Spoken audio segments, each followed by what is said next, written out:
briefing during the visit of the Prime Minister to Rome for the G20 Summit. Today is the actually day 2, but not the end of day 2. But this is a good opportunity, since Foreign Secretary has kindly agreed, to spend some time to explain what exactly has been happening and what has been the Prime Minister's agenda. So I will give you the floor, sir. Thank you. Namaskar and good evening. Mike. Is it okay?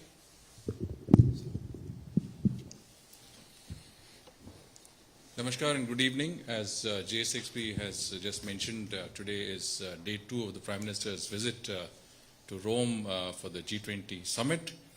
It has been a full day of engagements and the day hasn't ended. There are still a few events that the Prime Minister is scheduled to attend. On his first engagement of the day, the Prime Minister called on His Holiness Pope Francis at the Vatican. You are already aware of some of the details of that very special meeting. But as you know, this is a unique occasion, as the last interaction between the Prime Minister of India and the Pope was in June 2000, when late Prime Minister Shri Atal Bihari Vajpayee met Pope John Paul II at the Vatican. This is a private audience that the Prime Minister had with the Pope. The two leaders discussed many topical issues, including the COVID-19 pandemic, economic and health recovery from the pandemic, the issue of climate change and the environment. You can judge the warmth of the conversation by the fact that the meeting was to have been a 20-minute schedule, but lasted for around an hour. The Prime Minister invited Pope Francis to visit India at an early date. The last papal visit to India was in 1999, when Pope John Paul II visited India. The Pope has graciously attended the Prime Minister's, accepted the Prime Minister's invitation, and in his own words, I'm paraphrasing him, he says, "You have given me the greatest gift. I'm looking forward to visiting India."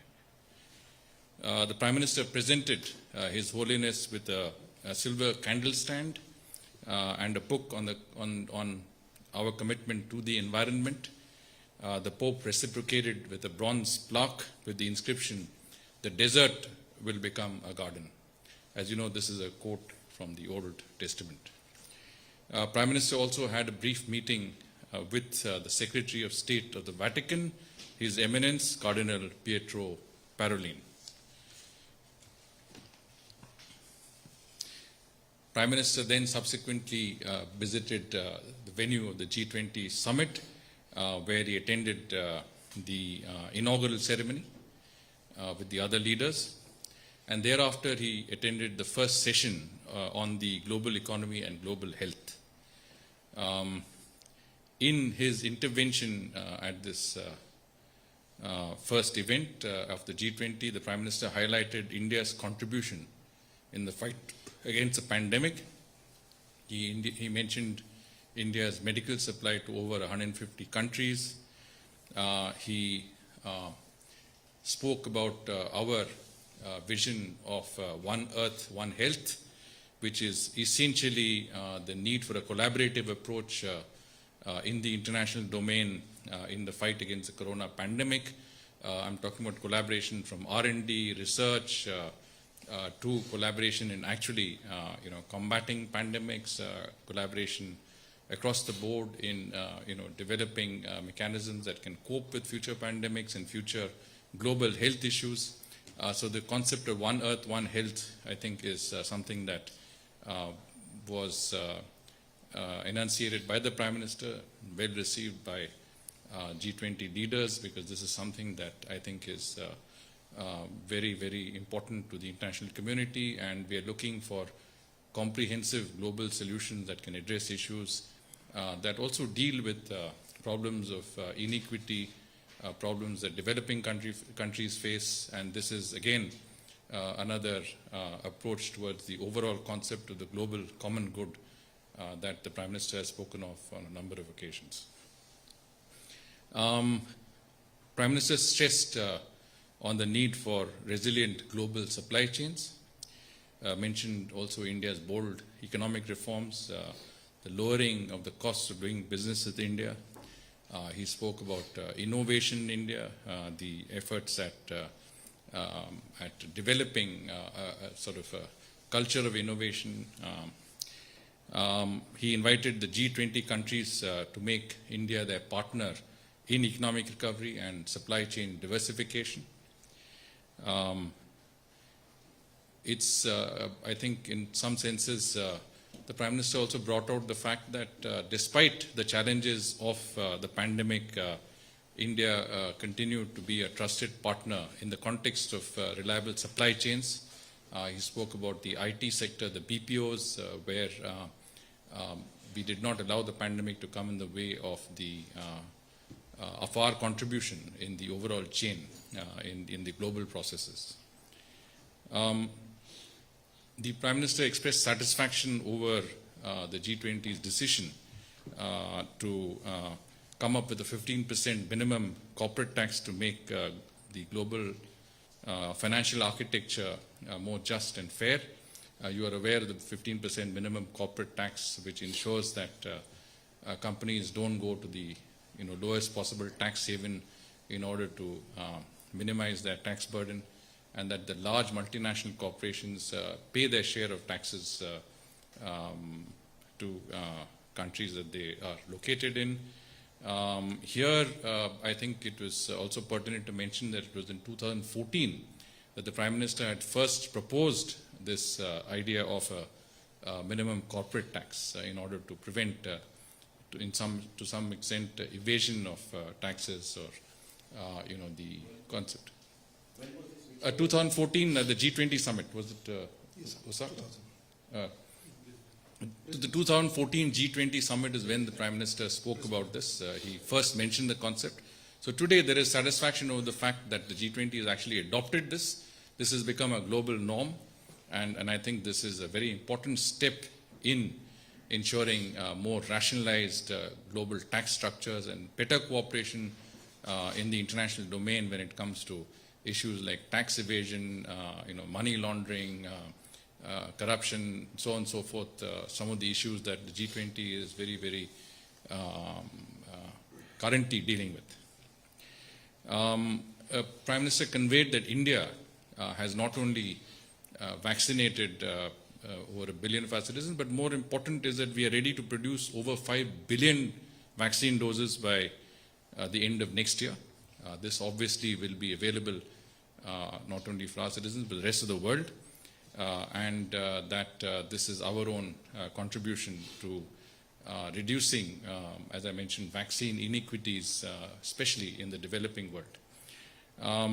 Obviously, we also believe that the WHO's approval, the emergency use authorization for Covaxin, our indigenous vaccine pending with them, would facilitate this process of our assisting other countries. So there was emphasis on vaccine research, manufacturing, and I mentioned innovation also. We have obviously invested a fair amount in that effort in order to make it available for our citizens and citizens all across the world. The Prime Minister spoke about facilitating international travel. I did mention this yesterday, but he mentioned it in his statement at the G20 today. He talked about the mechanism of mutual recognition of vaccine certification as a means of achieving this. After the G20 session, the Prime Minister held two formal meetings. You would have seen photographs. He has met all of the G20 leaders that have come there. They've exchanged notes, but he had two formal meetings. One was with the President of France, His Excellency Mr. Emmanuel Macron. And in that context, the Prime Minister welcomed the European Union's Indo-Pacific strategy. You recall the Prime Minister had met both the President of the European Union and the European the European Union's Council and the European Union's Commission. And yesterday, and spoken about the Indo-Pacific strategy, he did say that France had played an important role in facilitating a European Union Indo-Pacific strategy, and he thanked the French President for his leadership role in developing this strategy. The two leaders reaffirmed their commitment to cooperate in the Indo-Pacific, to find new and innovative ways to cooperate to further the objective of free, open, and inclusive rules-based order in the region. There was also a discussion on the forthcoming COP26 and climate change-related issues and the need to focus on climate finance.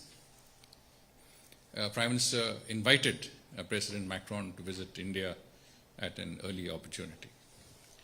The next meeting of the Prime Minister was with the Prime Minister of Singapore, His Excellency Mr. Lee Hsien Loong.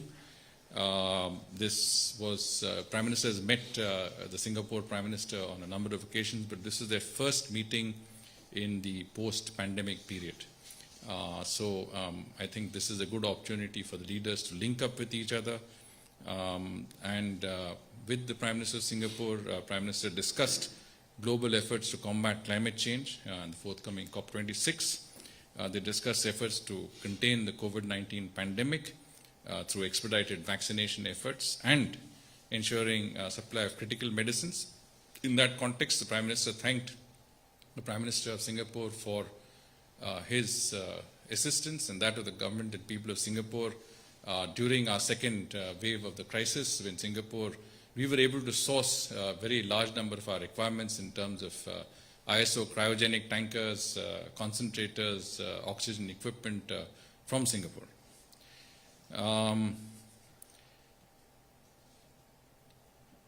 Prime Minister Lee congratulated our Prime Minister on the rapid vaccination drive in India. They discussed ways to enhance people-to-people ties, in particular resumption of early travel between both countries, which is, as I mentioned yesterday, in terms of facilitating travel of our citizens to countries that are partner countries. I think the discussion with the Prime Minister of Singapore was particularly relevant. Prime Minister will attend a formal cultural event and a leaders' dinner this evening. Tomorrow, as you are aware, there are two more sessions of the G20 on climate change and environment and a working lunch on sustainable development. In addition, the Prime Minister will also attend a side event hosted by President of the United States, His Excellency Mr. Joe Biden, on supply chain resilience. He will also hold other bilateral meetings on the sidelines of the G20 Summit. Thereafter, the Prime Minister will depart for Glasgow, where he will attend the COP26 Summit. Thank you, sir. Thank you for the, I see some. Look, today time is actually very tight. We'll take the questions. We'll start once. Yeah, please go ahead. Please keep it brief today. Manishan, sir, the meeting with the Pope lasted for over an hour. You spoke about some major issues you discussed, poverty, climate change. Could you give a flavor of the conversation? And this issue of religious freedom, did it figure in the discussions? Could you just broaden the briefing on this? And the second part is, in the meeting with the French leader, French president, did AUKUS figure in the discussions? Or France expressed an interest in joining the Quad in some way or supporting the Quad, something to that effect. Thank you.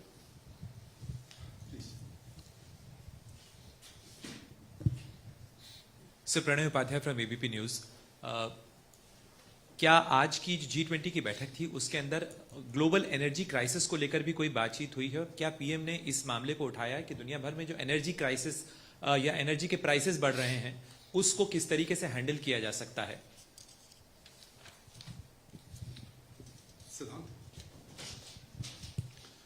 Sir, during his intervention, Siddhant from Beyond, sir, during his intervention, how much focus was there on climate issue? Because this year's G20 is all about COVID crisis and climate change, and we have seen an increasingly divided world when it comes to climate change over climate financing as we go to the Glasgow climate meeting. Sir, Pragya from ANI, also about Pope's meeting, you said that he has invited and Pope has accepted the invitation. So is there a timeline to the visit of Pope to India and also significance of it? So, Okay, now let me start by answering Manish's question. The meeting between the Prime Minister and His Holiness the Pope was a very personal meeting. In other words, they spent time on a one-to-one basis. I know that the meeting was characterized by warmth and candor. Both, I think, the Pope and the Prime Minister spoke of a number of issues which, as I mentioned, are topical and relevant to societies all over the world. How do you deal with this issue of the COVID pandemic? What have we done in terms of our own health preparedness, best practices in India? Also issues of which are relevant to the world, like climate change, the environment. I think there was also a conversation of a number of unique steps that we have taken in our own way to help communities and people in distress all over the world, whether it was facilitating evacuations in Iraq or from Yemen or from different parts of the world, Afghanistan. I think, and of course, His Holiness took a lot of time to explain to the Prime Minister about the Vatican, about their work, about some of the interesting, artifacts and memorabilia that is there in the Vatican. It's like a museum. It's a very unique, I would say, place which has housed, centuries of religious and spiritual objects, of reverence for people all over the world. So it has to be seen in that context. I can tell you that no issue of the sort that you have alluded to was ever discussed. As I said, it was not a discussion on any of issues of that nature. It was a discussion which was completely devoid of any extraneous issues. It was confined to a very, very warm and I would say very convivial conversation between two leaders. Now, as far as the meeting with President Macron is concerned, I do recall that AUKUS came up, but very tangentially in the conversation. It was not a major subject of conversation or topic by itself. There was no discussion on Quad whatsoever. Pranay, आपने G20 के बारे में ये global energy crisis का मुद्दा आपने पूछा कि अगर ये मुद्दा रेज हुई थी मीटिंग में, आपको पता है कि जो पहला मीटिंग आज G20 की हुई वो सिर्फ हेल्थ इश्यूज पे थी, तो ये शायद एनर्जी क्राइसिस उसका इतना रेलेवेंस नहीं था, और हो सकता है कि ये बाद में किसी मौका अगर मिले तो ये इसका चर्चा जरूर होगी, पर आज नहीं हुई है. Siddhant, you spoke about a possible climate divide, or rather a divide in the G20 on climate-related issues. I don't see it that way. I think G20 represents countries that have, I would say, prominent countries all over the world that contribute greatly to the global economy and also, more important, dealing with the problems that the world faces. And I think the endeavor of the leaders is to find solutions. Obviously, there are different ways of finding those solutions, but everybody knows that climate change is an issue.